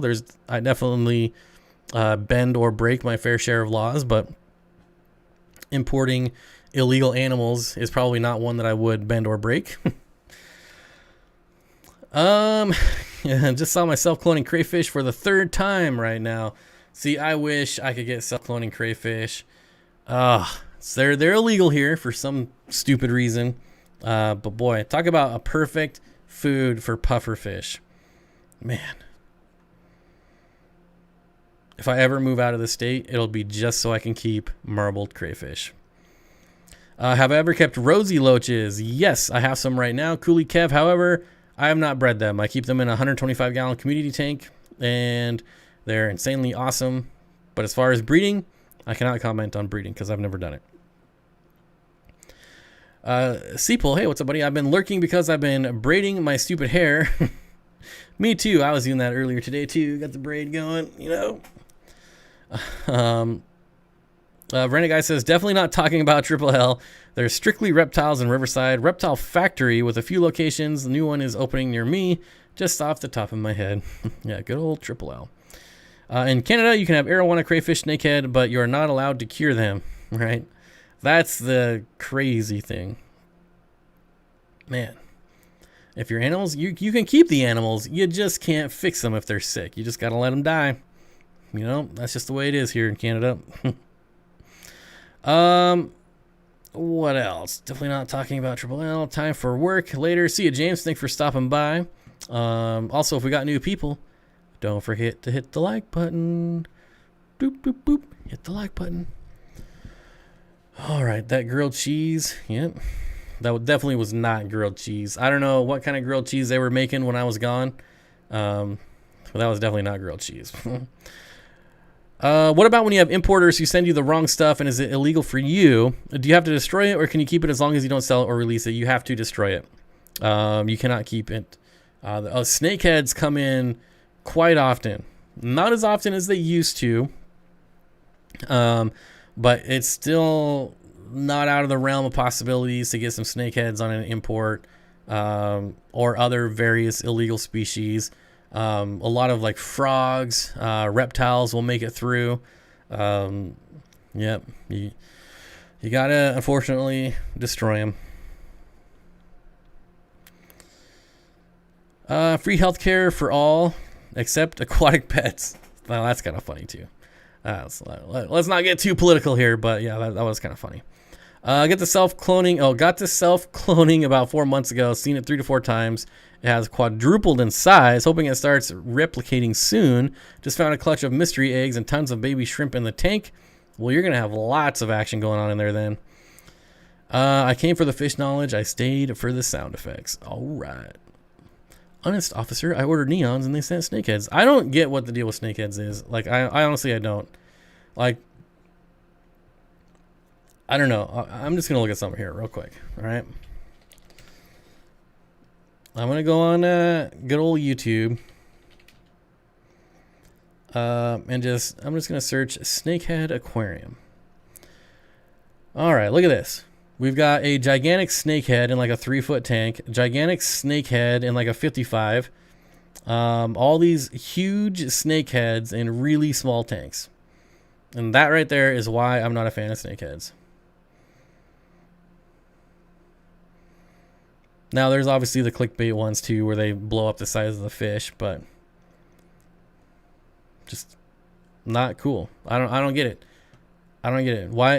Why is it enjoyable to have a fish that can barely turn around in your aquarium? Like, how is that fun to watch? I don't get it, but whatever. Corey passed this week a warm what? A Corey passed this week a warm swarm out of its mouth. I retrieved it and put it in a small cup. 4 more worms swam out of its mouth. This fish was dewormed 2 times Prazipo, Periclens. Any thoughts? A worm. Why am I saying worm? A worm swam out of its mouth. 4 more worms ran out of its mouth. This was dewormed twice. And okay. I don't know why this was so hard for me to read this entire paragraph. I apologize. So Prazi-Pro twice, Periclens once. No, deworm twice, Prazi-Pro, Periclens. Boy, a lot of people will hate me for this, but I would have used salt. People freak out when I say salt and Corridoras, but they can handle a little bit of salt. If the other things weren't working, Prazi-Pro, Periclens, deworming, then I would go to salt, right? But that's just me. Miss San Francisco Bay Area big time. Used to be great. You just ignore laws. Kept so many great plants and animals. Market and endangered. Chelonians is totally depressing. The only time I've been in the Bay Area twice, but it's been probably 15 years. Curtis says, I think the snakehead is cool looking, but the way people keep them is sad. Pleasantly Planted Water says, sorry, don't be sorry because I'm an idiot.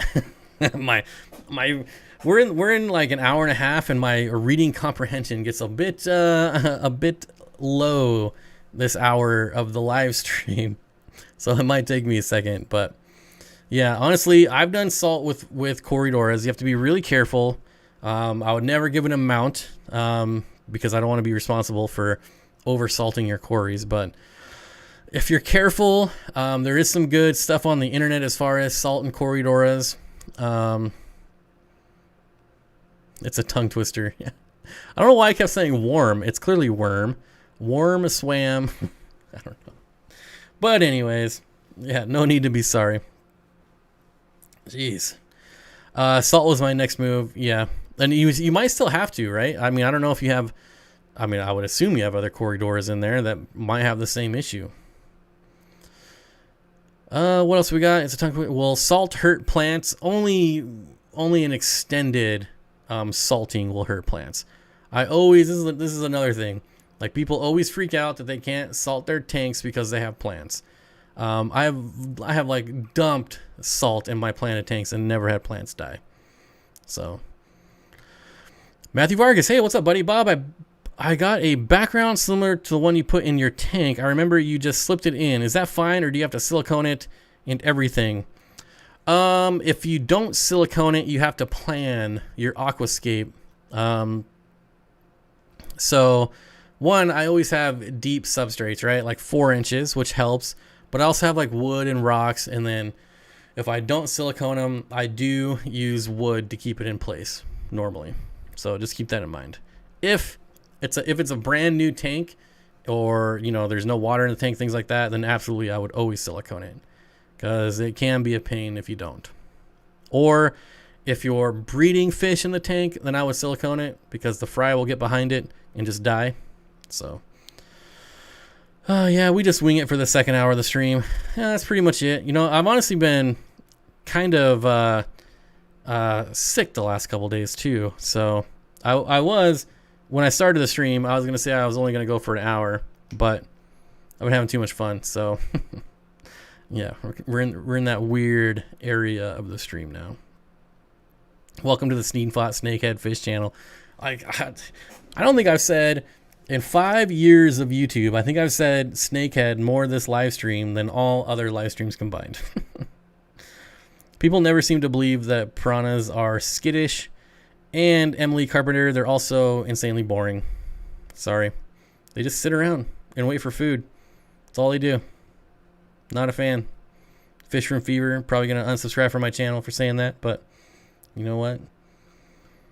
Piranhas are pretty boring fish. Best way to destroy an illegal or sick fish: ice. So this is another thing that's kind of up for debate. Freezing fish as a form of euthanasia.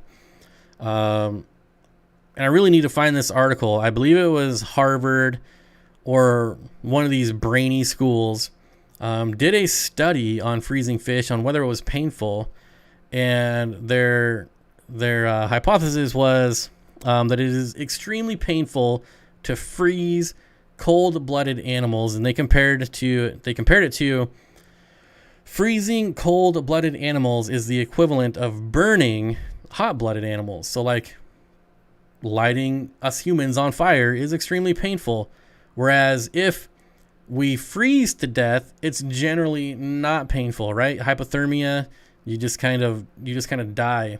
And when you die of hypothermia, you actually feel warm. So it's not there. I mean, there's definitely, it gets painful, but then when you're about to die, it's not painful anymore. Whereas burning to death, I mean, that's pretty much always painful. So,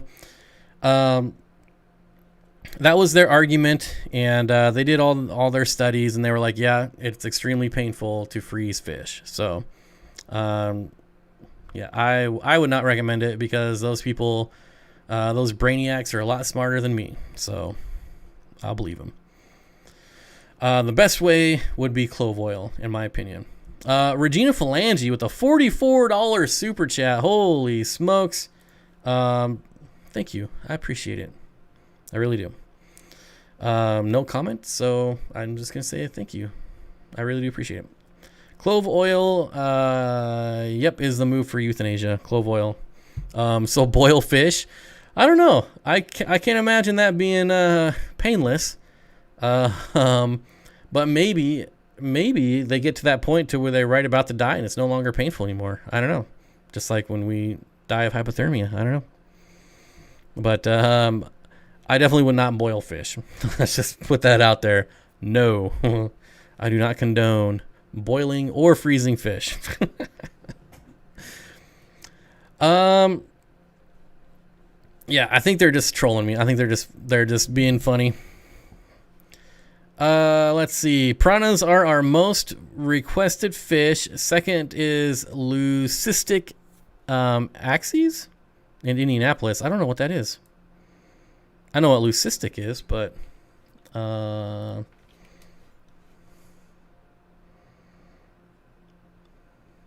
I don't know what that is. Leucistic axes? Anyways, in Indianapolis, every time we special order is a mistake. So piranhas are illegal in Washington. I'm so glad they are, but they're not illegal in Oregon, so people just drive down to Oregon and buy them. There's like 4 LFSs in Portland, right on the border. So it's so easy for Washingtonians to drive down and buy piranhas. And then what happens is they go down, they buy them, then they figure out that they're super boring and they let them go. And there's been multiple times where piranha have shown up in lakes here in Washington. So dumb. Trish KCMO says my coop BBS hatched out in both hatcheries in copious amounts. Just wow. I still have not tried that. I was about to set up 4 of them and then found out, my whole situation kind of changed upside down. But I still have to set those up, and I will if I find a place. So back to the lapis luster sands. What makes it so special that you don't have to wash it? It's made in a kiln, so and it's like 400 degrees. I don't know exactly what temperature it is, but it burns all the impurities out, all the dirt, anything extra that's in with the sand. It burns off in the kiln, and it makes it clean. Like, I'm serious. You can pour an entire bag into your aquarium, and it doesn't even cloud the water. So, yeah. Little Critters, $5 super chat. Thank you. If you can find lapis luster sand, I'm telling you, buy it. You'll be amazed. Don't even clean it. You'll just be amazed. I've heard the argument as well that clove oil just suffocates them. Yeah, I don't know. I've honestly never done too much research in clove oil. That would make sense. Looks like something new to look into here. Will piranha die in the winter? Not apparently. Sometimes, we don't get very cold winters. The lakes are deep. They stay warm down there. I mean, there was a lake about 10 miles south of here that had some monster piranhas in it, like just huge ones. And I don't know. Either they were let go that big or they just lived and made it. Yeah. Either way is possible. I lost most of 2 bulbitis ferns to salt recently. All other plants fine. They just melted. Boom. Boom. So there's plants that I would be weary of. I'm not, I don't just throw salt haphazardly in my tanks. Like, too much salt is not good for jungle val, is one that can die back pretty easily from salt. So I'm really careful if I'm salting jungle val tanks. But honestly, like, plants are usually the least of my concern. The plants will always grow back. If they melt back, they will grow back. Your fish, if they die, they're not going to grow back. Plants will always grow back. So honestly, like, if there's some melt back, if there's a little die off in my plants, as long as my fish survived, that's all I care about. That's it. It's the only thing that matters. Given all the unfortunate things going on for you, Bob, and again, sorry to hear, I would like to know is there anything you might do different giving a new start? Yeah. No duckweed. No duckweed. Less small tanks, more big tanks. If I'm able to rebuild a fish room, I plan on using nothing smaller than a 20-gallon tank. Maybe a couple 10s for fry, but nothing permanent is going to be living in those 10-gallon tanks. But yeah, that's pretty much it. Less tanks, less small tanks, more bigger tanks. I go back and forth on the auto water changes. If I rebuild, I still don't think I would do auto water changing. It's nice to have. It would be really nice to have, but I just don't know that I think it would make me too lazy. I think it would make me a really lazy fish keeper. So I'd be very weary of doing that for me. But I PM'd the study, Bob. So you're while I was looking at my phone.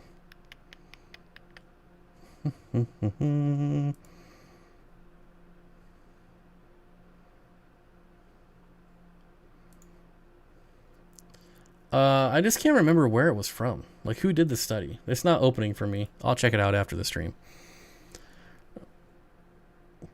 No duckweed, more and bigger tanks. Well, I'm not okay. So more bigger tanks, less small tanks. So not more tanks in general, just, more. Instead of having 4 10-gallon tanks, I'll have 1 40-gallon tanks.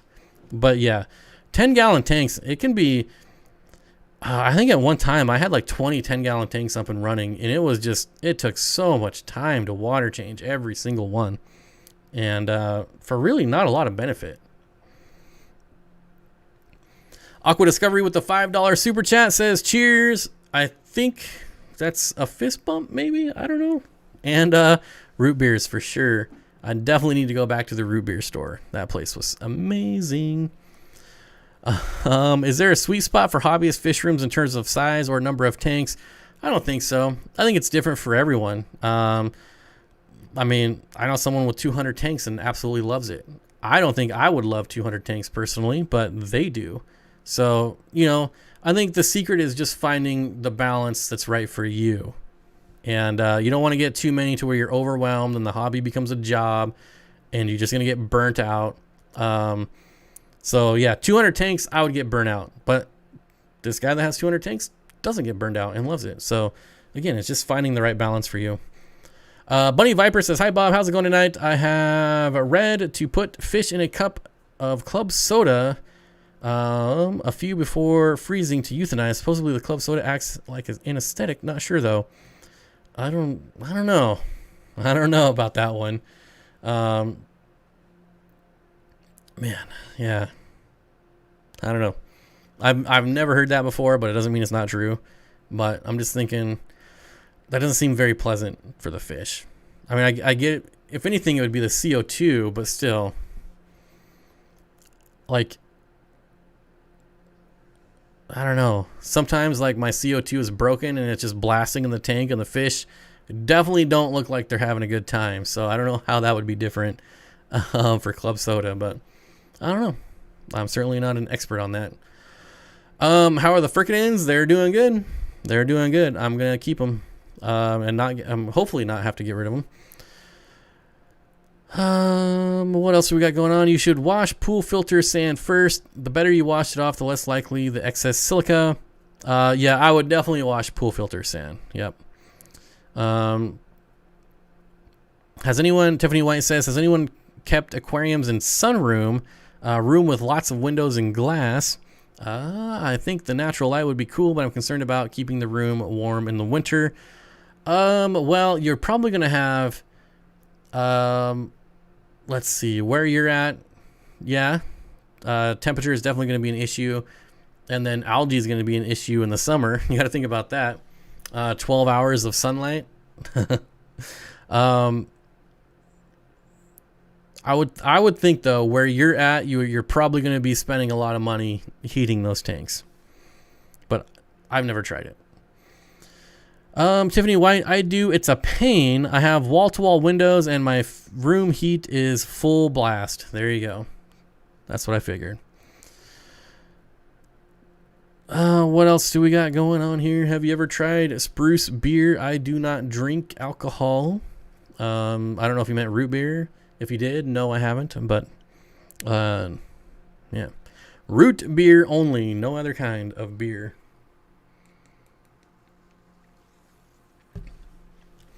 Jennifer says, well, I'm never swimming in Washington lakes. They are legal here in Michigan, but we don't seem to have a problem here. Yeah. You know, I've spent a lot of time swimming around in the waters here, and I've never seen one. But, you know, I think it was like 2 or 3 years ago they pulled out some really good sized piranhas out of that lake, and I was just like, holy smokes. I was trying to say her name, but I'm just going to say Tango. It says, yes, club soda would work as an anesthetic. Yes, because of the CO2. Probably pretty uncomfortable for the fish at that concentration.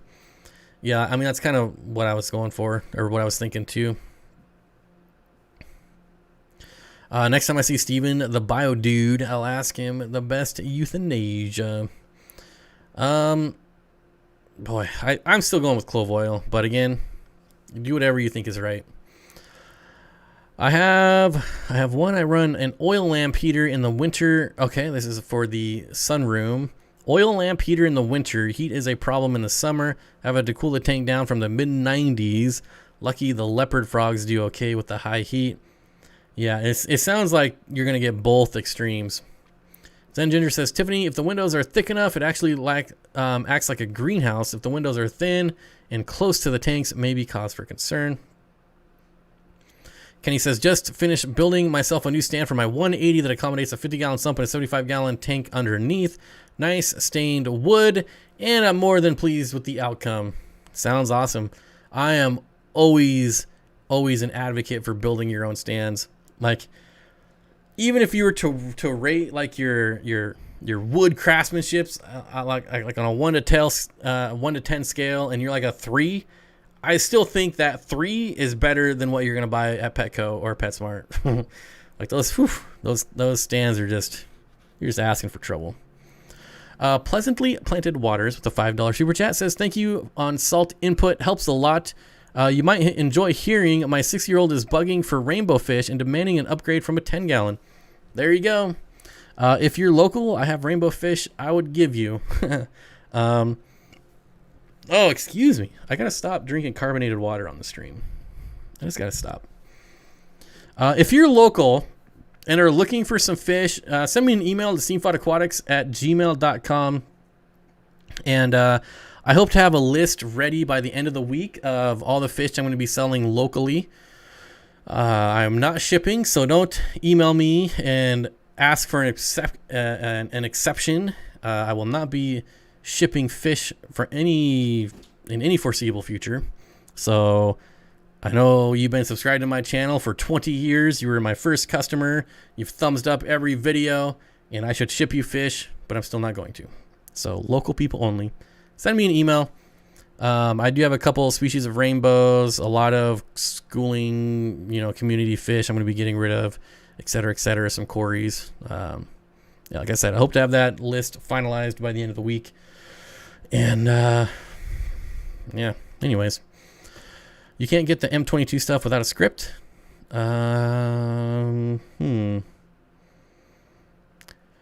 Seapole says, I welded a few tank stands and they're so much better than the ones I purchased. Yes. Now, if you're a welder, you're so far ahead of the competition. I mean, yeah, definitely welded stands are amazing. That's what my 240 gallon is on. Also, if you're local, I will not travel to you. All right. I will not meet you in the middle. You come to me. Sorry. Them's the rules. I'm way too busy to drive an hour and a half to meet you in the middle. So yeah, keep that in mind when you're messaging me. And again, I know you've been subscribed to my channel for 100 years. You spent $5 million on my website. I'm still not going to drive an hour and a half to meet you halfway. So keep that in mind. I use the Brooklyn metal stands for Petco and drop a 3/4-inch sheet of plywood on them and foam sealed tape between the metal and wood painted. It sounds like you could just build your own tank. Eric says, I picked up 8 Adolphoi cories and they love to play in the current. Yes. It was hard leaving those off my last video, the top 5 cories, but like I said, I can make a top 5 Corydoras list. I can make like 10 of those videos, and all 10 videos would have different cories. Like, Corydoras are just awesome. I should do like a top 100 Corydoras for your aquarium. That'd be kind of funny. Make it like 3 hours long. Just meet me in Olympia. Yeah, see? Exactly. I have no interest. No interest. I would rather give fish away free locally than have to drive even like a half hour to sell them for money. Like, time is very valuable to me right now, with everything that's going on. So I just, like, even taking like a half a day to drive somewhere is just not going to happen. But anyways, I just set up 4 10-gallon tanks last night. Now I'm setting up 180 wide. I also have 275 and a 30 tall saltwater and a 13 I need to reseal. Whew. That's a good start. That's a good start. Sympathy on downsizing, Bob. Will be interesting to see what the future fish room will entail. Well, it's going to be a lot smaller. I was in the middle of rebuilding these 2 fish rooms, so I'm going to be going from 2 to 1, and yeah, we'll see. Any laser cory is super cool, but orange is my favorite. Zenginger says, my panda cories have decided to breed, and I have like 50 now. There were 8. Yeah, keep bragging. The one Corydora I love to hate, the panda cory. It's such an awesome Corydora too. I don't know. Hopefully, wherever I go, the water will be friendly to panda cories, because currently That is not the situation. I want a Corridora. Can you drive 1,500 miles to meet me halfway? Good camping in Nebraska, I swear. Oh, I need to go to Nebraska one of these days. It's definitely on the list. How much would I spend on a 300-gallon tank? Is it brand new? Is it acrylic? Is it glass? Does it come with anything? Generally, on a used tank, I would not pay more than $1 per gallon for acrylic or glass. Pandas. I'm telling you. You're going to end the stream giving me PTSD on panda cories. Those little buggers. Those little buggers. What can I say? I love them and I hate them. Would you rather have a 90-gallon full of cichlids or full of goldfish? Full of cichlids for sure. Like I didn't even have to think about that one. +1 for Brooklyn stand. Used 1/4 inch stained plywood and put magnets on the back of it. Screwed magnet cabinet latches to the metal. Best looking stands I've ever had and easy to access underneath. Bob Vance says, send me that list. Like I said, it'll be towards the end of the week and I'll probably forget, but don't hate me if when I do forget. It's got a lot of stuff on the old brain right now. So if you want to email me like on Thursday or Friday, I'll let you know. Might as well try to breed actual pandas. I wish. How awesome would that be? Those are angry little buggers though. Oh, maybe we have a lot in common. I don't know. Can you reuse old dry substrate? Left stored away or bad idea? Jenny Cakes 14, I always reuse substrate because I'm cheap. To me, I just treat it like inert substrate and I rinse it and use it again. Whether it's inert or not, that's just how I treat it. Did you say you got orange laser cories to breed? I've had 13 for a year and no breeding. I have never bred orange laser cories. I know Corey from Aquarium Co-op has, and we talked about that in a video once, so maybe that's what you're thinking of. But you said you have 13 for a year and no breeding. I've tried several different tank setups, but no luck so far. So breeding cories, you have to do the water changes and you have to do lots and lots of protein. Cold water changes, lots of high protein food. You really want to fatten them up. If you get them really fat, do a water change, like a big water change when it's raining outside. They'll lay eggs for a week. So, but if they just don't like your water, then there might not be anything you can do about it. But generally speaking, you can get just about any cory to breed by doing that. Emily says, bring home some flagtail cories, the Corridoras Robine. I saw those on the wholesale list. Man, I wanted those. There's nothing worse. Okay, there's a lot of worse things, but there's nothing worse than looking at a wholesale list and seeing cool fish that you've wanted for a year, but you can't buy them. Every week I open up the wholesale list and I'm like, I know I can't get anything right now, but I still want to order these fish so bad. So bad. Any ideas on where to get rainbow shiners? Jonah's Aquarium.com or the place in Florida that I always forget about that maybe someone will mention. I don't know. I always forget. The place in Florida that has rainbow shiners. Somebody will say. Steenfott Aquatics. I've got 3 generations of stir-bite in my 120. I've even found them in my canisters. Yeah. Yep. That's the worst. Yeah, it's the worst.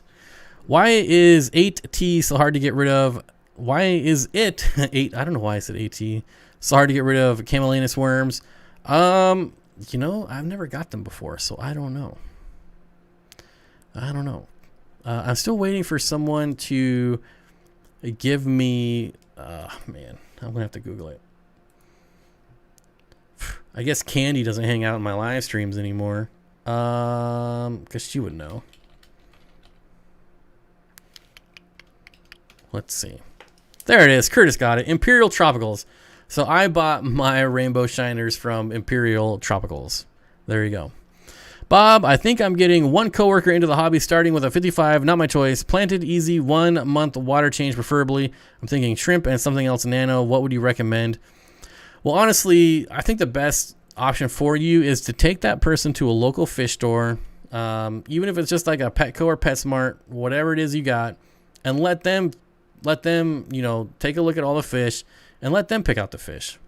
And you can go along with them and say, you know, these are the pros and cons of this fish, of that fish, and you know, you can keep this with that fish, and kind of really just hold their hand. And I think that would be better, because he may not like what you like, and if you're just picking out fish and he doesn't like them, he's just gonna be like, I don't care about this fish tank. Whatever happens, happens. You know, or maybe he's just like, I love all fish. Give me anything, I don't care. But I think the best route would be to take him to an actual fish store. Hi, Bob. I hope you got the card I mailed to your P.O. box. Oh, man. I have not been to my P.O. box in like a week. I will go tomorrow, though. I have to go drop off some return packages at the UPS store, so I will stop at my post office box and check my mail. I kind of stopped going because I never got anything. So it's never been a high list of places, or like a high priority when I'm out and about. But I'll go stop and I'll go get it tomorrow. Bringing them into the store, wholesale price, $30 a piece, retail. So excited, but inevitably going to be disappointed that no one buys. Too cool to resist. Yeah. Yep. That's like a lot of fish. Like, there's so many fish I want to bring in, but for the price, I know no one would buy them. So I don't.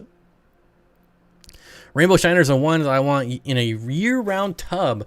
I live in Dallas, Texas area. I feel like it could work. Yeah, I think your only issue would be them getting too hot in the summer. Really. We'll give a deal for someone who wants to buy the whole school of Corys. There you go. 1% off. Buy them all. All right. We have officially hit the 2-hour mark. And boy, that just flew by. That's 2 weeks in a row where 2 hours just flew by. But anyways, I want to thank... No, it's not going to happen, buddy. It's not going to happen. You're just going to get, timed out. There you go. So yeah, anyways, I want to thank everyone who showed up, everyone who hit the like button and shared, and all the super chatters and the mods. I'm going to run through these real quick. Fish Tank Barn, Furloughs Aquatic, Jeff Rose Fish Keeping, Michael Lindsay, Carol Cox, Loop, Noop, Oopie, Oops, Michael Faulkner, Dave, JFK, Kaler's Aquatic, Collins Critters, Jess, Phillips, Regina, Eric, Adam, Malta. Did I miss that one? No, I got that one. Jess, Betta Ray, Bill, and for becoming a member, Xana, Doo, Keith, Contrary, Betta Ray, Bill, Regina Phalanges, Little Critters, Aqua Discovery, Pleasantly Planted Water. Thank you all. And definitely all the lurkers, because there's way more lurkers than there are commenters. So way to get me to 400 people, lurkers. I appreciate it. And yeah, I really have nothing else to end this on except for thanks. I've been getting a lot of messages and a lot of emails of words of encouragement and just some really nice stuff. I appreciate it. I apologize. I'm still not responding to them, but I am reading them and it does help. So thank you. And otherwise, I will see you all next week.